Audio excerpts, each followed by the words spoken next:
BNS की section क्यों नहीं याद होती। हम बहुत कंफ्यूज रहते हैं कि कौन सा मामला थेफ्ट में जाएगा, कौन सा मामला एक्सटर्शन में जाएगा, कौन सा मामला रॉबरी में जाएगा, कौन सा मामला ऐसा है जो डकैती में जाएगा, और ऐसा क्या हो जाता है कि कोई मामला हमारा criminal miss appropriation of the property या क्रिमिनल ब्रीच ऑफ ट्रस्ट में जाता है।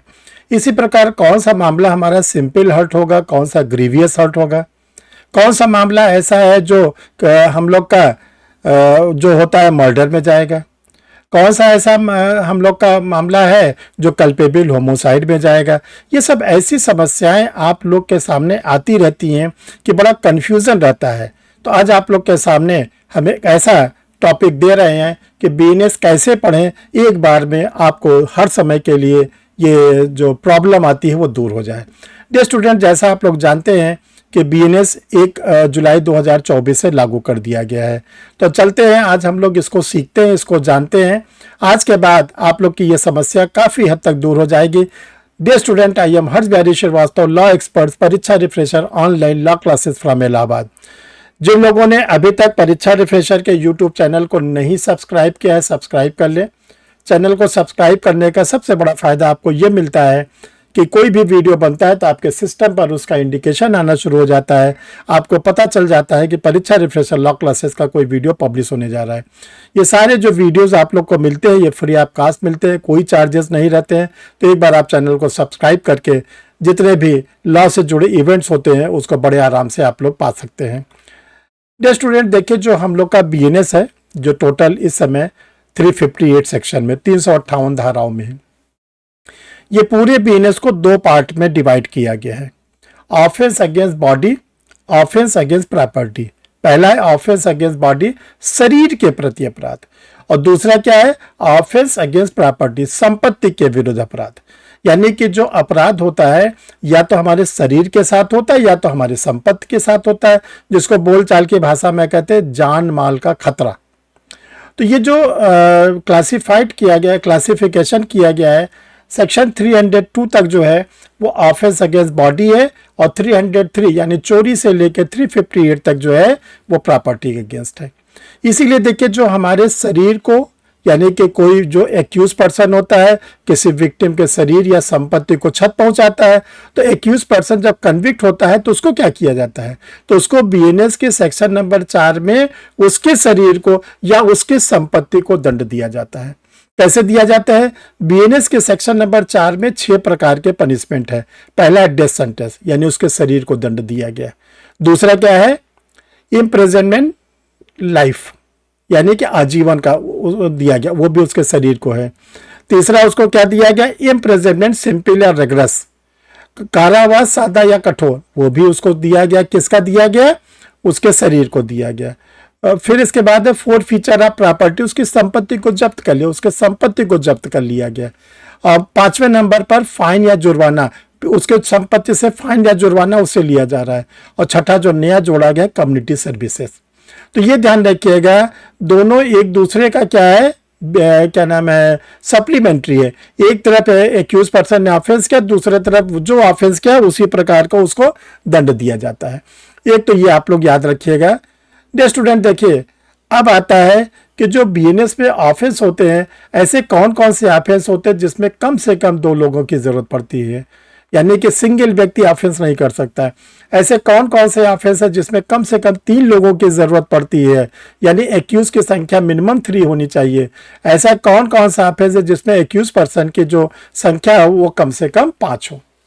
तो देखिए कम से कम 2 व्यक्तियों वाले, मिनिमम 2 पर्सन वाले ऑफेंस क्या है, क्रिमिनल कॉन्स्पिरेसी, जिसको हम लोग कहते हैं आपराधिक षड्यंत्र। दूसरा है कॉमन इंटेंशन, सामान्य आशय। तीसरा है एफरे, दंगा। इसमें कम से कम 2 व्यक्तियों की जरूरत पड़ती है। एक तो ये आप लोग याद रखिएगा। अब आता है 3 लोगों की जरूरत किसमें पड़ती है, तो 3 लोगों की जरूरत जो है पड़ती है एबेटमेंट, दुष्प्रेरण में और डिफेमेशन में। जो 3 लोगों की जरूरत एबेटमेंट में पड़ती है वो कौन कौन से 3 लोग हैं, एक होता है एबेटर, दुष्प्रेरक, जो भड़काता है, सहायता देता है, वो होता है एबेटर। दूसरा होता है एक्यूज्ड, और तीसरा होता है विक्टिम। इसी प्रकार जो डिफेमेशन, मानहानि, इसमें भी कम से कम 3 लोग हों। एक होगा एक्यूज्ड, दूसरा होगा विक्टिम, और तीसरा होगा थर्ड पर्सन, जिसको हम लोग सोसाइटी कहते हैं। मिनिमम 5% वाले ऑफेंस, कम से कम 5 व्यक्ति होना जरूरी है। अनलॉफुल असेंबली, विध विरुद्ध जमाव, कॉमन ऑब्जेक्ट, सामान्य उद्देश्य, बलवा और डकैती, ये ऐसे ऑफेंस है जिसमें कम से कम 5 लोगों की जरूरत पड़ती है। एक तो ये आप लोग ध्यान रखिएगा। अब आप लोग को हम एक ऐसे ऑफेंस से लेके बीएनएस को बहुत ही ब्रॉड में आप लोग के साथ डीपली डिस्कस करने जा रहे हैं। वो ऑफेंस है थेफ्ट, चोरी, जो सेक्शन 303 में डिफाइन भी किया गया, उसके पनिशमेंट को भी बीएनएस में बताया गया है। देखिए चोरी को हम कैसे समझे, थेफ्ट को, इसके 5 इंग्रेडिएंट्स हैं। पहला है मूवेबल प्रॉपर्टी, चल संपत्ति। दूसरा क्या है, पोजीशन, कब्जा। तीसरा क्या है, डिसऑनेस्टली, बेईमानी। चौथा क्या है, मूव कराना, हटाना। और पांचवा क्या है, विदाउट कंसेंट, विदाउट कंसेंट। ये जो 5 चीजें से मिलकर चोरी बनती है। जैसे मान लीजिए हम क्लासरूम में जाते हैं एज ए टीचर, और क्लासरूम में हम जाते हैं, वहाँ पर अपना क्लास लेने के दौरान अपना मोबाइल भी वहीं रख देते हैं, अपने कार की चाबी भी वहीं रख देते हैं, ठीक है। तो जो हमारी मोबाइल है वो क्या है, मूवेबल प्रॉपर्टी, चल संपत्ति है। किसका पोजीशन है, हमारा पोजीशन है। डिसऑनेस्ट, अब वहाँ पर किसी की जो क्या नाम है इरादा है वो क्या हो गया, डिसऑनेस्टली हो गया। उसने क्या किया, उठा लिया, मूव करा लिया। किस लिए, चलते इसको बेचते हैं, बेच के कुछ पैसे से कमाएंगे। विदाउट कंसेंट, हमारे बिना कंसेंट के। तो उसने क्या किया, हमारे मोबाइल की चोरी किया। हमारे जिसने भी उठाया उसने मोबाइल की हमारी चोरी किया। तो ये थेफ्ट का ऑफेंस हो जाता है, ठीक है। अब जरा इसी को देखें, जब थेफ्ट में, अभी आपने थेफ्ट के जो डेफिनेशन को 5 इंग्रेडिएंट पर, उसे फोर्स नहीं है, चुराया चुप्पे से। लेकिन अगर थेफ्ट में फोर्स आ जाता है, और फोर्स कैसा आ जाता है, इनडायरेक्ट, अप्रत्यक्ष, तो वो हो जाता है एक्सटर्सन, वो हो जाता है एक्सटर्सन। जैसे ए ने बी को फोन किया, ए ने बी को फोन किया कि 5 लाख रुपए दे दो नहीं तुम्हारे लड़के को गोली मार दिया जाएगा। डरा रहा है, धमका रहा है, ठीक है, जबरन वसूली कर रहा है। तो वो क्या होगा, वो थेफ्ट चला जाता है एक्सटर्सन में, उद्यापन में, इनडायरेक्ट। थेफ्ट में अगर फोर्स आ जाता है, बल आ जाता है, प्रत्यक्ष रूप में आ जाता है, और जो एक्यूज है उनकी संख्या 1 से 4 तक हो जाती है, तब वही कन्वर्ट हो जाता है रॉबरी।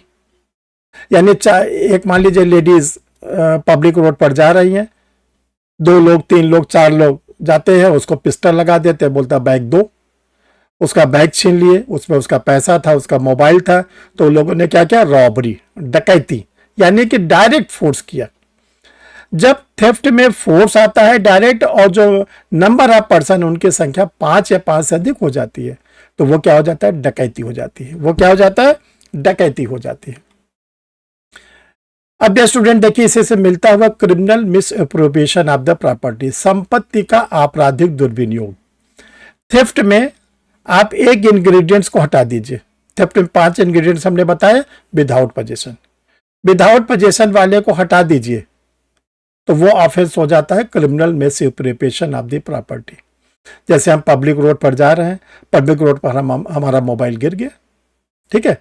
अब गिर गया तो हमारे पोजीशन में तो रह नहीं गया, क्योंकि गिर गया है, किसी ने उसको उठा लिया और उठा के ले जाके उसको बेच देता है। तो ये ध्यान रखिएगा, क्योंकि वहां पे पोजीशन किसी का पता नहीं है, ठीक है, जो उठा रहा है उसको पता नहीं किसके पोजीशन से है, तो उसने कौन सा ऑफेंस किया, उसने ऑफेंस किया संपत्ति का आपराधिक दुर्विनियोग, criminal misappropriation of the property, criminal breach of trust. सबसे पहले आप लोग जानिए ट्रस्ट क्या होता है, विश्वास का रिश्ता।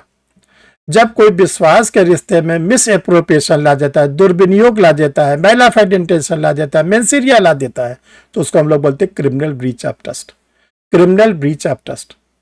हमने अपने घड़ी को क्लॉक मेकर को दिया बनाने के लिए, रिपेयर करने के लिए, उसने हमको रसीद भी दे दिया, ठीक, कि आप आइएगा कल ले जाइएगा।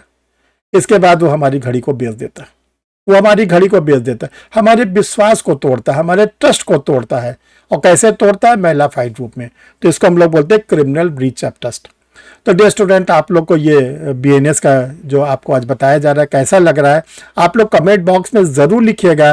तो इससे हम पढ़ेंगे और फिर आप लोग को यूट्यूब पर हम बीएनएस का पूरा और भी डिटेल में लेक्चर देते जाएंगे, ताकि आप लोग की और नॉलेज बढ़ती जाए और बड़े आराम से आप बीएनएस को कवर कर सकें, बीएनडबलएस को कवर कर सकें, बीएसए को कवर कर सकें, ताकि जो भी आप लोग का सबसे छोटा एग्जाम होता है एपीओ, बड़े आराम से आप निकाल सकें।